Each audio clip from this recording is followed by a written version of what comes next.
제가 2020년을 생각하면 늘 떠오르는 것은 무엇이냐면 1989년 KBS ETV에서 방송하였던 2020 우주의 원더키디라는 애니메이션입니다. 이렇게 공감 안 될 줄 몰랐는데 그 엄청난 애니메이션이 있어요. 거기에서 무슨 내용이 나타나냐면 이제 2020년이 돼서 지구가 황폐해지고 비행기가 막 이렇게 뭐라 그래야 되죠? 자동차처럼 이렇게 날아다니고 그리고 우주를 탐험하는 그런 굉장히 멋진 내용이었습니다. 그래서 저는 2020년이 되면 지구가 황폐해지고 비행기가 자동차처럼 날아다니고 우주를 여행할 수 있겠지? 라는 기대를 그 나이 때에 품었던 것 같아요.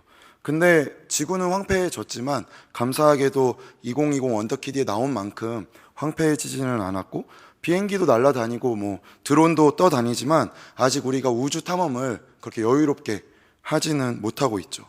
그래서 2020 원더키디를 좋아하던 저는 그때 당시에 참 뭐 소세지나 피자나 치킨 이런 음식을 굉장히 좋아했는데 이런 말이 좀 죄송스럽지만 점점 나이를 들어가면서 식성이 변하더라고요. 요즘 이렇게 국물 있는 음식이 좋아요. 그러니까 그러면서 점점 어느덧 한 30여 년 이상의 세월이 지나가면서 저도 나이가 먹게 됩니다. 그러면서 발견하게 되는 것들은 아버지가 좋아하는 음식을 저도 좋아하게 되고 어머니가 좋아하시는 음식들을 저도 찾게 된다는 것이죠.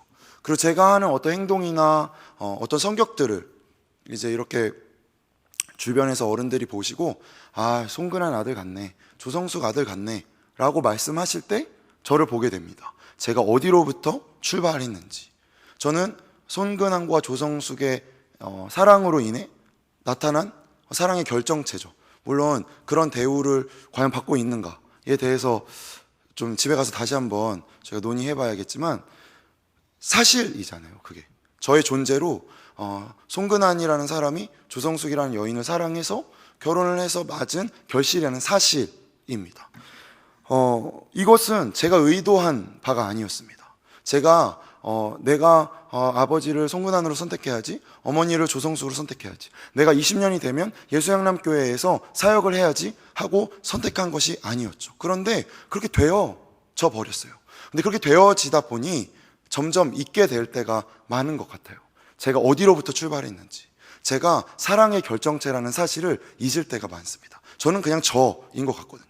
제가 잘나서 제가 이 정도 되면 좀 괜찮잖아요 라는 생각을 혼자 할 때가 아주 가끔 있거든요. 한 100번 중에 한 번 정도 그렇게 생각할 때가 있어요. 그 기준은 뭐죠? 제가 하는 행동이 저라는 것이고 제가 하는 생각이 저라는 것입니다. 그런데 제가 하는 생각과 행동이 저이지 않죠.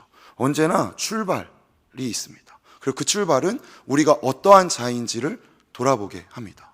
그렇기 때문에 창세기 1장에 하나님의 형상이라는 이 선언은 굉장히 중요한 우리가 신자로서, 우리가 그리스도인으로서 우리가 어떠한 자인지를 바라보게 한다는 것이죠. 그런데 우리는 종종 있습니다. 우리가 말씀이 낳은 자들이라는 사실을 굉장히 잘 잊어요. 왜 그렇죠? 세상은 말씀이 자신을 낳았다는 것을 잊은 채로 살아가고 있기 때문입니다. 그렇기 때문에 말씀이 낳은 자로 우리가 대답할 때 세상은 우리에게 너 너무 미치광이 같다, 너 너무 광신도다, 너 너무 호구 같다, 너 그렇게 해서 세상에서 살 수 있겠느냐라고 오히려 세상을 지은 일을 찾아가는 우리의 삶을 마치 세상을 모른다는 것처럼 세상이 이야기할 때 우리는 혼란스러워지게 됩니다. 그럴 때 생각해 보게 되는 것이죠. 우리가 사랑의 결정체라는 사실이죠. 창세기에서 하나님은 말씀으로 모든 만물을 지으십니다. 하나님이 말씀으로 모든 만물을 지으셨다는 증거를 우리는 지금도 발견할 수 있습니다. 말씀으로 지음받은 모든 존재는 생명을 갖고 있기 때문이죠. 인간이 지은 것 중에 생명을 가지고 있는 것은 아무것도 없습니다. 이거 생각보다 굉장히 비싼 마이크인데 이 비싼 마이크를 아무리 제가 애지중지 키우고 해도 이 사랑의 결실로 작은 마이크가 나타나지 못하죠. 이것은 인간이 만든 것이기 때문입니다. 그것이 결국 드러냅니다. 하나님의 말씀이 생명을 가지고 있다는 사실을 말이죠. 하지만 인간은 여전히 자기가 만든 것들로 하나님의 형상인 우리 가운데, 자신 가운데 자꾸 덧대요. 뭔가 좀 좋은 시계, 좋은 옷, 좋은 가방, 좋은 차를 타고 있으면 그것이 나의 형상을 더 견고하게 만들어주고 내가 더 나다워지는 것 같이 보여지게 합니다. 하지만 그 길을 쫓아간 결과가 지금 무엇입니까? 우리는 그 길을 쫓아간 결과를 마주하고 있죠. 사람이 사람을 대적합니다. 내가 그보다 낫다라고 자꾸 주장합니다. 그게 너다운 것이다 라고 요구합니다. 그래서 모든 주일날 목사님이 말씀 시간에 나누어 주셨듯이 모든 미디어가 말하고 있잖아요. 내가 세상의 주인이다. 내가 전부다. 그러니 이것을 차면 너는 더 주인공다워질 것이다. 너가 이렇게 행동하면 너는 절대 호락호락하게 보이지 않을 것이다. 교묘하게 경쟁을 종용합니다. 그저 누군가 좋은 일을 있으면 축하해주고 축복해주고 내가 가지지 못한 것을 그가 가지고 있으면 격려해 주는 것이 아니라 오히려 거울로 봐서 나는 왜 이런 일이 안 일어나지? 나는 도대체 내 삶은 이게 뭐지? 내가 도대체 여기서 뭐 하고 있는 거지? 라고 바라보게 만든다는 것이죠. 왜 그의 축복을 축복으로, 그의 잘남을 잘남으로 받아들여지지 않고 있는 것일까요? 그것은 바로 우리의 죄악 때문인 것이겠죠. 좀 더 과격하게 표현해 본다면 우리 안에 이 죄악은 인간을 인간답게 보지 못하기 때문입니다. 말씀으로 낳은 자임을 우리가 인정하지 않는 것이죠. 그는 나의 어떤 밥, 나의 재물, 내가 좀 더 한 단계 이렇게 성장할 수 있도록 밟고 가는 정도로 여겨지게 만들고 있다는 것입니다. 그렇게 바라볼 때 우리가 이 말씀을 통하여 바라보게 되는 신앙의 가장 근본적인 것은 어떤 화평케 되는 것임을 우리는 바라보게 됩니다. 그냥 성경 말씀을 통하여서 하나님이 우리를 대하는 방식, 그리고 바울 서신이나 예수께서 우리 가운데 오셔서 하신 말씀, 그래서 우리가 사람을 대할 때, 이웃을 대할 때 어떻게 해야 하는지, 우리가 살아갈 때 어떠한 자세여야 하는지를 우리가 바라보면 화평케 되는 것이 계속해서 성경에 나타나고 있는 이야기임을 우리는 바라보게 됩니다. 그래서 우리는 이것을 신앙이라고 합니다. 누가 더 사랑하는가가 아니라 서로 사랑하는 것, 이것을 이야기하고 있는 것이죠. 창세기에서는 하나님께서 만물을 말씀으로 창조하십니다. 사람도 마찬가지로 말씀으로 창조하시죠. 그런데 저는 매번 이 26절을 읽을 때마다 궁금함이 생겼어요. 좀 불편하지 않으신가요? 우리는 하나님이 한 분이시라고 자연스럽게 배워왔기 때문입니다. 그런데 26절에 분명히 하나님이 이르시되 우리의 형상이라고 말씀하십니다. 그러면 생각해 보게 되는 겁니다. 하나님은 한 분이시지만 세 분이시니까 우리라고 쓰신 것일까? 그런데 생각해 보면 창세기를 당시에 읽던 독자들은 예수 그리스도의 존재를 과연 알았을까요? 그들은 특별했으니까 저는 전혀 몰랐을 것 같아요. 성령의 존재를 알았을까요? 글쎄요, 저는 잘 모르지 않았을까 싶습니다. 그러면 갑자기 막 하나님이 특별한 계시를 주셔서 이런 뜻이구나 알았을까요? 그것도 저는 쉽지 않았을 것 같아요. 왜냐하면 구약에 나타난 하나님의 영과 신약에 나타난 성령은 비교해보면 굉장히 성격이 다르기 때문입니다. 그냥 계시가 임해서 우리라고 쓴 것일까? 뭔가 탐탁치 않은 것이죠. 그래서 제가 생각한 생각의 방식, 이렇게 생각하게 된 생각의 방식이 점점점 변화됨을 발견하게 됐습니다. 이 말씀을 묵상하면서요. 교회 안에서 성도의 교제와 신비를 이제 고등부하면서 선생님들을 통해서, 또 고등부 친구들을 통해서, 찬양팀 하면서 찬양팀 식구들 간에, 또한 청년 공동체 안에서 청년 지체들과 함께 교육자회에서 교육자들과의 관계 안에서 교회의 신비와 왜 그리스도의 몸이 교회인지를 느껴가면서 제가 갖고 있는 사고방식에 대해 질문을 하게 됐습니다. 제가 참 좋아하는 신학자가 질문은 언제나 대답을 품고 있다 라고 말했다는 그 말이 참 저에게 많은 힌트가 되었던 것 같아요. 이 사고가 과학적 사고의 오류구나 라는 생각을 하게 됐어요. 이게 무슨 말이냐면 하나님은 한 분인데 어떻게 세 분, 이라니 이게 무슨 말인가? 그런데 이 말을 설명하면 설명할수록 이것은 초대교회 때도 늘 나타났듯이 이단을 판단하는 굉장히 중요한 잣대가 됐습니다. 사랑을 이야기하는 삼위일체가 누군가를 죽이는 도구로 사용됐다는 것이 참 아이러니하지만, 그러니까 사람이 설명할 수 없다는 것이고, 그리고 수백 년 지난 후에 교회가 발견한, 성경에서 발견한 신비에 대한 이해이겠죠. 작은 이해이겠죠. 그런데 이것을 어떻게 증명하지? 라는 생각, 제 의도. 그런데 이것을 증명하는 것이 성경의 목적이 아니라는 것이죠. 우리는 쉬이 사실에 입각해서 이야기합니다. 이것이 되게 중요한 것이죠. 사실에 대해서 입각해서 이야기하는 것. 이렇게 사실에 대해서 말하는 것이 서로를 신뢰하는데 중요한 이유가 되기 때문입니다. 그러나 사실에 기반하여 우리가 잘 변화되지 않음을 우리는 알고 있습니다. 사실을 생각할 때 가장 사실적인 책은 저는 과학책이라고 생각하는데, 엄청난 사실과 논증이 이루어진 과학책을 읽고 와, 내 삶이 바뀌었어요, 내가 예수 그리스도를 내 구주로 영접했어요, 내가 변화됐어요 라고 이야기하는 사람은 한 명도 없더라는 것입니다. 역사책을 읽고 저 위인처럼 나도 저렇게 살아야지 라는 뜨거움은 불타지만 내 존재의 의미가 무엇인지, 내가 왜 이렇게 살고 있는지에 대해서 답을 주지 않더라는 것입니다. 왜 그렇죠? 사실에 입각해서 하는, 사실로 바탕으로 만들어진 책이기 때문입니다. 하지만 성경은 우리가 말씀을 읽을 때 우리의 존재를 바라보게 만듭니다. 우리가 어떠한 자인지, 우리가 왜 여기에 있는지, 우리가 왜 이 자리에서 이 시간에 굳이 왜 이렇게 있는지 말씀 앞에 우리가 가는 듯 느껴지지만 그 말씀이 우리를 이끌어감을 우리는 우리 삶에서 발견하게 되기 때문이죠. 왜 그렇죠? 이것이 성경이 쓰여진 목적이기 때문입니다.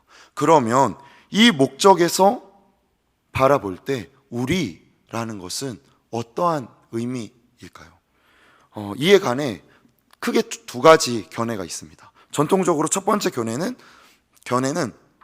교회가 만든 정답이죠. 삼위일체라는 것입니다. 성부, 성자, 성령 삼위일체로 하나님이 존재하시기 때문에 이러한 표현이 되었다라는 엄청난 하여튼 과정들이 있는데, 이 과정들이 궁금하시다면 한규성 목사님이나 이상민 목사님이나 김마태 목사님이나 조광재 목사님께 여쭤보시면 정말 훌륭한 답을 들으실 수 있으실 거예요. 그런데 우리가 알듯 삼위일체는 구약에 나타나지 않습니다. 신약에서도 명확하게 드러나지 않아요.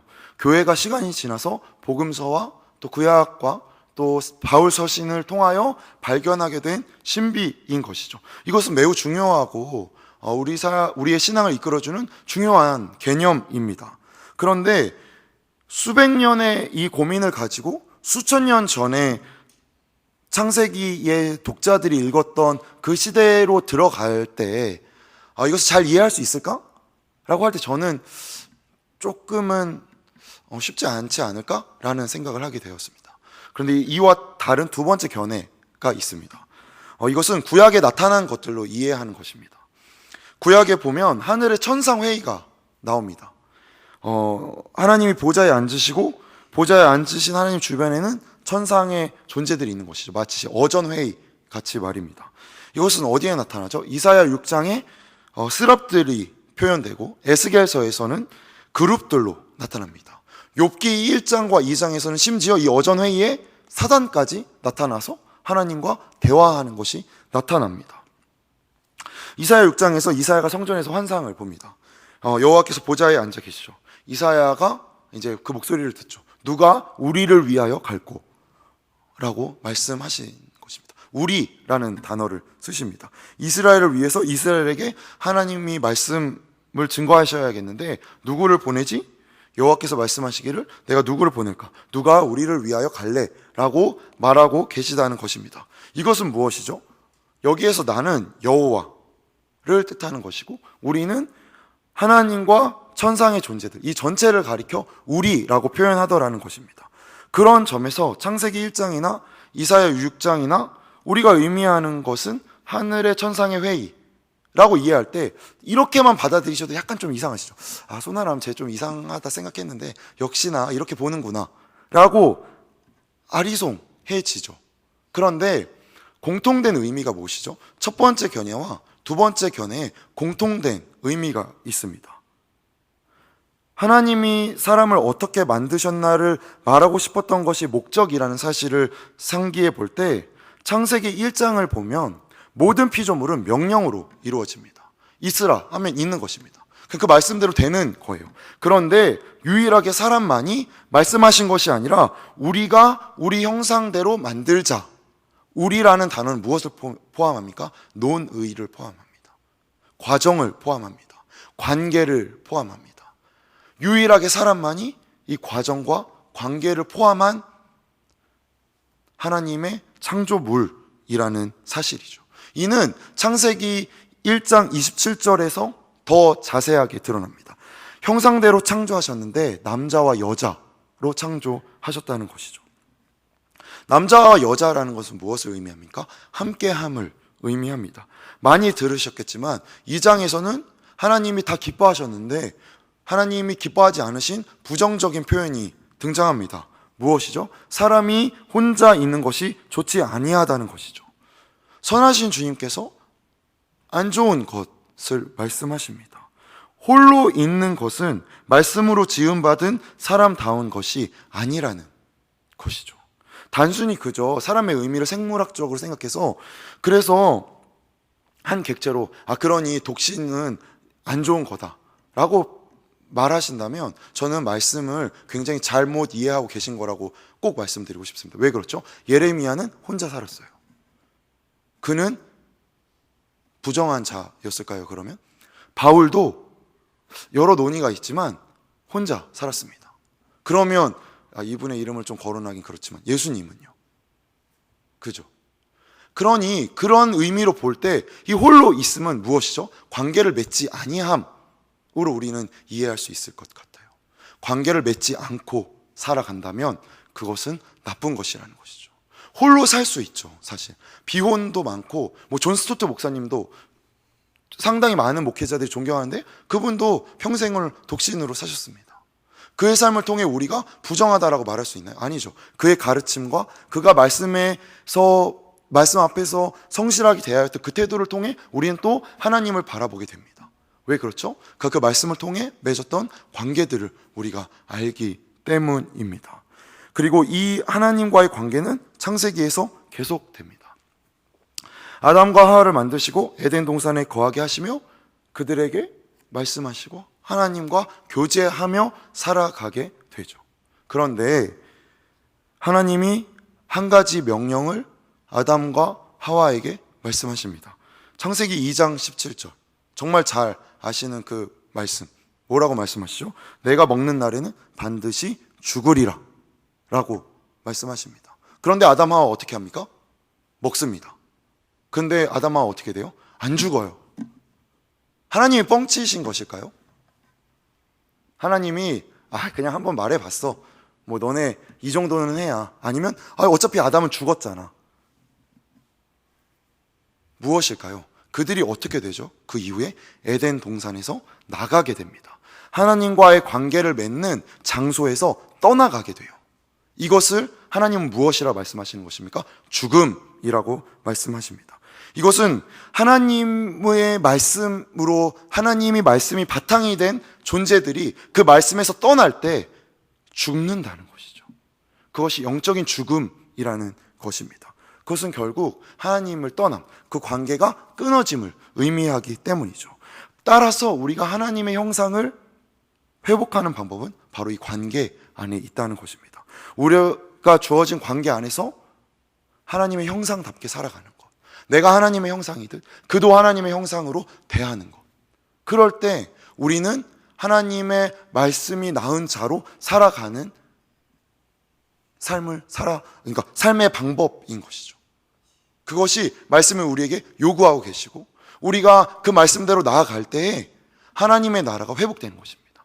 하나님의 나라는 어떻게 회복됩니까? 이 안에서 예배함으로, 이 안에서 내가 하나님을 외침으로, 내가 하나님의 말씀을 자꾸 듣고 CGN TV 자주 보고 찬양 자꾸 듣고 그러면 하나님의 나라가 회복되는 것입니까?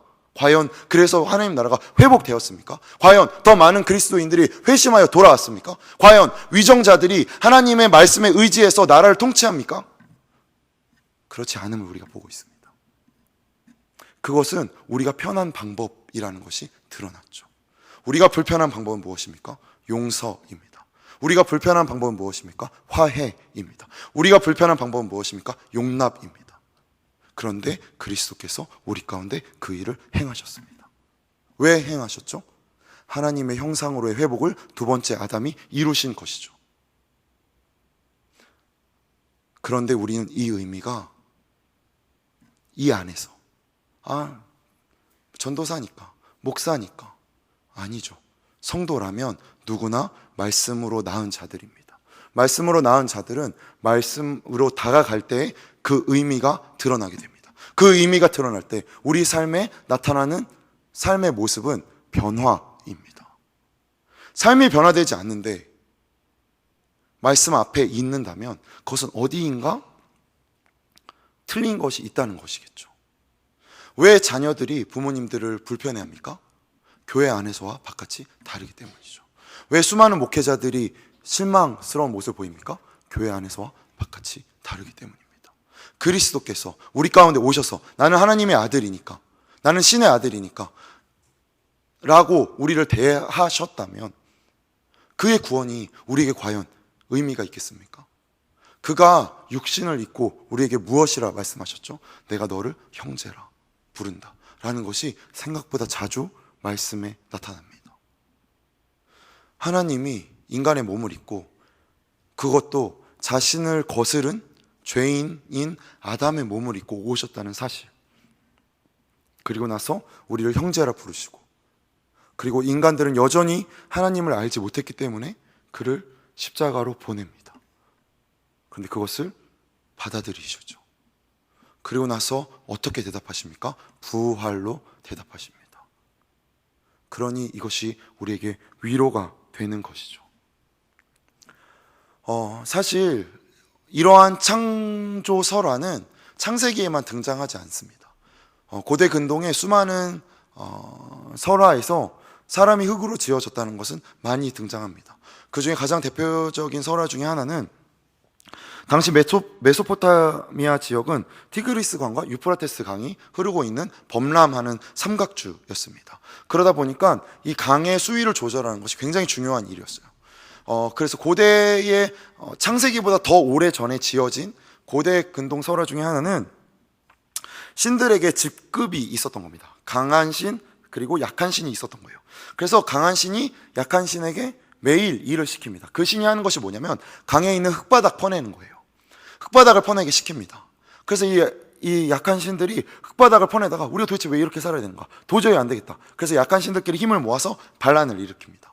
그래서 이 강한 신이 이 반란을 제압하고 그 약한 신의 우두머리인 신의 목을 비틀어서 그 피와 흙을 좀 주물주물해서 만든 것이 사람입니다. 그래서 이 사람한테 무엇을 시키느냐? 이 강바닥 퍼내기를 시킵니다. 그러니 이 약한 신들이 기뻐하였다라는 것이 창조 설화입니다. 참 많은 것을 생각하게 하지 않나요? 계급이 있습니다. 그리고 명령이 있습니다. 그런데 이 계급과 명령은 우리 가운데 무엇으로 드러납니까? 다스림을 우리가 이해하는 방법으로 나타납니다. 하나님이 28절에서 모든 생물을 다스리라 라고 말할 때 우리가 느끼는 가장 쉬운 접근 방법은 내 마음대로 하는 것입니다. 그래서 저도 한번 시험해 봤어요. 향남에서 고라니가 제 앞에 있을 때 고라니 저리 가! 했어요. 저를 빤히 쳐다봅니다. 고라니 저리 가! 창세기 1장 28절에서 만물을 다스리라라고 하나님의 말씀에 의지해서 고라니 저리 가! 고라니가 저를 비웃으면서 도망갑니다. 말씀이 이루어진 것일까요? 아니죠. 이것은 말씀을 잘못 이해하고 있는 저의 단편적인 태도인 것입니다. 그런데 이렇게 우리가 너무 쉽게 이해하고 있는 것은 아닌지 생각하게 된다는 것입니다. 다스림의 의미는 무엇입니까? 첫 번째, 우리가 왕이라는 것입니다. 우리가 왕이라는 것은 어떠한 의미죠? 왕은 누구에게 고개를 숙이지 않습니다. 그러니 우리는 서로를 존중하는 것입니다. 누구에게도 고개 숙이지 말라는 것이죠. 우리가 누구에게만 고개 숙여야 하기 때문입니까? 여호와 하나님에게만 고개 숙여야 하기 때문입니다. 두 번째 의미는 무엇입니까? 예수 그리스도를 통해 드러난 섬김입니다. 그가 우리를 다스리는 방식이 무엇이었죠? 우리와 같아지고 우리를 섬기는 모습이었습니다. 그러니 우리가 다스려야 하는 모습은 누구에게도 고개 숙이지 않으며, 그가 직급이 높든 낮든, 그가 강하든 약하든, 그가 부하든 천하든 그를 동일하게 대하는 것, 그리고 그를 섬기는 것. 이것이 하나님이 우리를 말씀으로 창조하시고 다스리라라고 우리에게 이 창세기 1장에서 시작하신 선언인 것입니다. 누가 기독교인일까요? 여호와 하나님을 믿는 자들이죠. 고대 잡신을 믿는 자들이 아닙니다. 이것이 가장 잘 드러나는 것이 바로 우리가 맺는 관계입니다. 고대 중동의 잡신들의 특징이 무엇입니까? 관계를 맺는 방식입니다. 명령이죠. 불편한 일을 시키는 것이죠. 내가 원하는 대로 그를 사용하는 것입니다. 세상의 질서가 이러합니다. 고대 잡신의 방법대로 행하죠. 그가 나의 말을 듣지 않으면, 내가 원하는 그림대로 되지 않으면 금방 그를 도태시킵니다. 금방 그를 배제합니다. 그렇고 보니 나의 삶도 그리 다르지 않습니다. 저의 삶도 저의 다름을 인정하고 싶지 않습니다. 제 불편함을 내색하는 것이 저는 참 익숙합니다. 고대 잡신의 신하처럼 저는 살아갑니다. 그럼에도 불구하고 하나님 심실하셔서 창세기 1장을 통하여 여전히 하나님 저에게 말씀하십니다. 하람아, 너 나의 형상이다. 너 내가 말씀으로 만든 자다. 저에게만 해당되는 일입니까? 누군가에게만 해당되는 일입니까? 아니죠. 모든 이들이 말씀으로 낳은 자들입니다. 그러면 우리는 어떻게 살아가야 할까요? 이 말씀에 의지해서 살아가는 것이죠. 고대 근동뿐만 아니라 현재에도 나타나고 있듯 왕은 자신의 치세를 드러내기 위해 자신의 형상을 곳곳에 세웁니다. 그래서 이 나라의 통치 범위가 어디까지였는지를 고고학적으로 판단할 때 그 왕의 형상이 드러나는 곳을 보고, 이 왕의 그 치세가 여기까지 이르렀구나, 그 다스리는 범위가 여기까지였구나 발견하게 됩니다. 그러면 이렇게 바라볼 때 우리 모두가 하나님의 형상이라는 의미는 무엇입니까? 모든 땅 위에서 하나님의 다스림이 이루어져야 된다는 것이죠. 그것을 우리가 어떻게 이루는 것입니까? 우리가 낮아지는 것입니다. 우리가 포기하는 것입니다. 우리가 좀 더 하나님 앞에서 그의 사랑을 더 먼저 하는 것이죠. 그가 나를 어떻게 대했는지, 그의 말이 어떠한 의미인지 내가 판단하고, 내가 불편함을 내색하기 이전에 내가 하나님의 말씀으로 지음받은 자라는 사실, 예수께서 나를 위하여 죽으시고 다시 사셨다는 사실, 그 사실이 앞설 때 우리는 고대 근동의 잡신들의 설화와 다른 행동을 하게 됩니다. 우리가 먼저 포기하게 됩니다. 내가 먼저 침묵하게 됩니다. 내가 먼저 기다리게 됩니다. 내가 먼저 그를 사랑하게 되는 것이죠. 2020년 왜 주님께서 우리에게 함께 지어져가는 그의 몸이라는 주제를 허락하셨을까요? 왜 수많은 교우들이 모여서 공동체라는 선택을 하도록 하나님이 이끄셨을까요? 이 시대에 그 답이 필요하기 때문입니다. 이 향남 지역 가운데서 내가 사는 자리에서 그 일을 이루길 하나님께서 원하시는 것이죠. 그래서 하나님께서 우리에게 요청하고 계시는 것입니다. 함께 하지 않겠느냐? 하나님의 형상대로 말씀이 낳은 자들아, 말씀이 낳은 자들 잡게 살아가겠는가? 이 지역 가운데서 너희는 그렇게 살아내라 라고 우리를 초청하고 계시는 하나님의 응답에 대답하며 나가기를 소망합니다. 그러니 거스름돈 받지 마세요. 거스름돈 받지 마세요. 그러니 캐셔분들에게 웃어주세요. 그분들이 실수하셔도 이해해 주세요. 지나가다가 부딪히시면 먼저 사과하십시오. 차가 빨리 안 가면 빵빵 하지 마세요. 좀 더 기다려주세요. 쌍라이트 켜지 마세요. 포기하는 것입니다. 이해하는 것입니다. 이유가 있겠죠. 사랑을 해야 과정이 보입니다. 사랑을 하지 않으면 결과로 판단합니다. 하나님이 우리를 사랑하셨기에 여전히 기다리십니다. 우리가 고대 잡신의 신화의 근거에서 살아가도 하나님 여전히 우리를 기다리십니다. 왜 그렇죠? 그분은 우리의 과정을 아시기 때문이죠. 우리가 오늘도 이 말씀 앞에서 살아가기를 소망합니다. 이 말씀 앞에 말씀으로 대답하며 살아가기를 소망합니다. 저희 같이 기도할까요? 참 쉽습니다. 이 자리에선 참 쉬운 것 같아요. 그렇지, 그런 것이지. 그런데 우리가 우리의 삶의 자리로 돌아갔을 때 당장 나와 가장 불편한 관계, 당장 내 앞에 차가 멈추면 화가 납니다. 그럴 때 우리는 어떻게 받는 것이죠? 하나님이 우리에게 초대하시는 요청인 것이죠. 자, 말씀이 나은 자들아, 말씀으로 대답해 보렴. 우리 그렇게 대답하며 나아갑시다. 기도할까요? 무엇이 우리가 말씀으로 살아가는데 가장 큰 불편함을 주고 계신지요?